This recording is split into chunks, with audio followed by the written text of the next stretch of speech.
All right, so let's set up the pool, and we'll play around setting up the pump first. What you're going to do is you're going to take these hoses. They're the same length, so it doesn't matter which one you use. But you'll twist that on there and get it all the way on there as tight as you can. There's a little rubber gasket or around that end. Make sure you get it on there as flush as you possibly can. You can kind of see there the black line is the rubber gasket. And then you'll take the little clamps, they're plastic, put it around it, and then using a little plastic wing nut, you're going to tighten that down as best you can. Now, don't over tighten it because this is plastic, which means you could break it very easily if you overpower it too much. It'll make a bunch of squeaking noise and kind of get to where it's just, you're like, okay, I'm having to strain a little bit to do it, and then you're good. So then lay out your pool where you're going to put it, and get your drain where you want it, and then the angle of where you want your pump. And you'll notice it's got an A and a B, and everything's labeled really simply with these Bestways.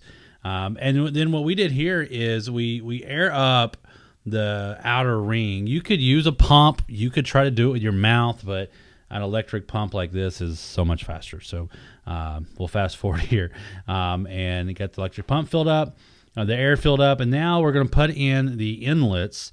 This one's labeled A. It's very simple to know it's A. This is an inlet. This is going to pull in the water. They're going to have one that's going to push out the water. And so you'll put that into there. You'll see it's kind of, make sure it's all the way in.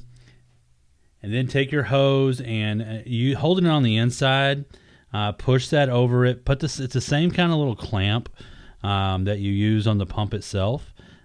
Put that on there with a little plastic wing nut and screw it down. Again, don't over tighten it because you don't want to break the plastic wing nut, but it needs to be on there tight and snug so there's no leakage happening with it. And just kind of push it around and make sure you want it flush too. On the inside. I said that backwards. That one's the outlet. This one's actually the inlet. B is going to be the inlet. And that's going to do the same thing. Put the clamp on it and go. And now just start to fill this up. And this is going to take you a while. When you get about 1.5 inches of water, start to pull the liner out to get the water. So if you don't, what's going to happen is it's going to wrinkle on top of it. So you want it to be really smooth on the bottom. So keep pulling it out while you got just a little bit of water, because once it gets 2 or 3 inches, it's too heavy to move. So get all of those creases out as best as you can. You may have to stand in it and kick it around, and then let it fill up. It's going to take about 2.5 hours, depending on your water pressure. It took me 4 to fill it up. So just keep waiting and waiting and waiting, and it'll eventually fill up. Once it's filled up, open up this nut on top of the pump and let out all the air, because there's going to be air in the lines of the pump. Let that air out completely until water starts to come out.